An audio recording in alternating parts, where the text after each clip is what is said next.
किसी ने बड़े कमाल की बात कही है कि अमीरों की चर्चे कौन करता है और जो बहुत कुछ देकर गया हो हमें उसको आसानी से कौन भूलता है। नमस्कार दोस्तों, मैं हूं ध्यान। स्वागत है आप सभी का एक नए वीडियो में।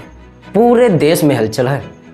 9 अक्टूबर की रात से लेकर अब तक एक ऐसा शख्स अपनी शख्सियत को छोड़कर चला गया जिसके लिए हम परेशान बहुत हैं। जो जानते हैं वो शांति के लिए प्रार्थना कर रहे हैं, जो नहीं जानते उनके अंदर जानने की बहुत ज़्यादा उत्सुकता है। और ऐसे में हमारा फर्ज बन जाता है कि सागर इतनी अच्छाइयाँ लेकर जाने वाला इंसान के बारे में जानना, उसके लिए प्रार्थना करना बहुत ज़रूरी हो जाता है।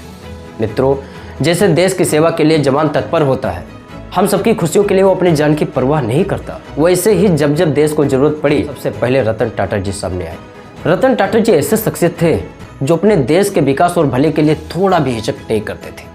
जो कुछ भी देना हो, जो कुछ भी देश के लिए करना हो, उद्योग के माध्यम से वो हमेशा आगे ही रहे। देखिए, पैसा जीवन का मूल है। कोई इंसान सन्यासी हो जाए या फिर बिजनेसमैन हो जाए या फिर मिडिल क्लास की फैमिली हो, पैसे की ज़रूरत पड़ती ही पड़ती है। लेकिन पैसे के साथ साथ में अपने दया भाव को बनाए रखना, अपने इंसानियत को जिंदा रखना, अपने बुद्धि के शुद्धि को इतना प्रखर रखना पहली बार एक ऐसे इंसान में देखी गई जो कि सब इंसानों के अंदर होना संभव नहीं है।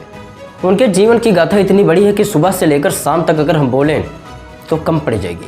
रतन टाटा जी के अंदर दया भावना, देश के बारे में सोचना, लोगों के हित के बारे में कार्य करना और यहाँ तक कि फॉरेन में भी जाकर अपने देश का परचम इस तरह से गाड़ना कि उनके पीछे सबसे अच्छी नौकरी देने का काम हम ही करते हैं। वही ब्रिटेन है जो कभी हम पर राज करती थी।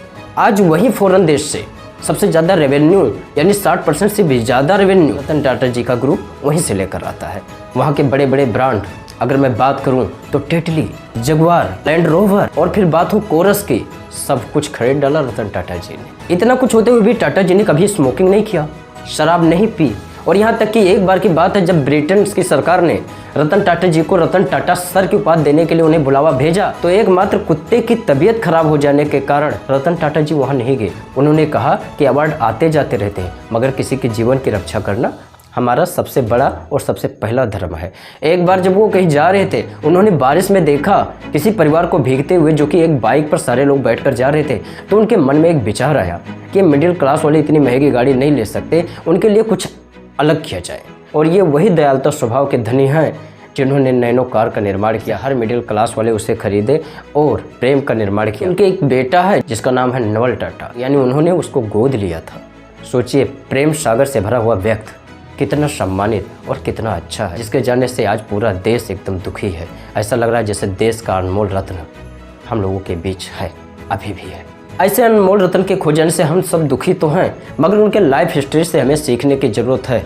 दिया छोटा हो या फिर दिया बड़ा हो, लेकिन उसके द्वारा दिया गया प्रकाश निश्चय ही लोगों को सुखी करता ही करता है अगर वो निरंतर उनके हित के लिए जले। मेरा मानना है रतन टाटा जी से जरूर ये बात सीखनी चाहिए। पैसे आते जाते रहते हैं, तरक्कियाँ मिलती रहती हैं, लेकिन किसी के जीवन की कीमत, अपने देश की कीमत, अपने देश के लोगों की कीमत और फिर किसी के स्वास्थ्य की कीमत, अगर इसकी वैल्यू जानना हो तो एक महान गाथे के रूप में रतन टाटा जी की जीवन गाथा को जरूर पढ़िएगा।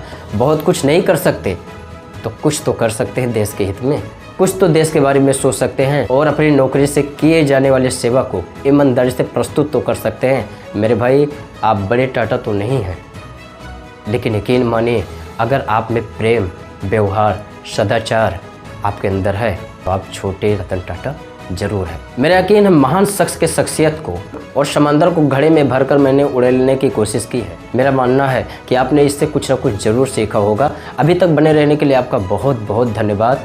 प्रेम पूर्वक उनकी आत्मा की शांति के लिए आप लोग प्रार्थना जरूर करें। फिर मिलते हैं अगले वीडियो में, तब तक के लिए जय हिंद, वंदे मातरम।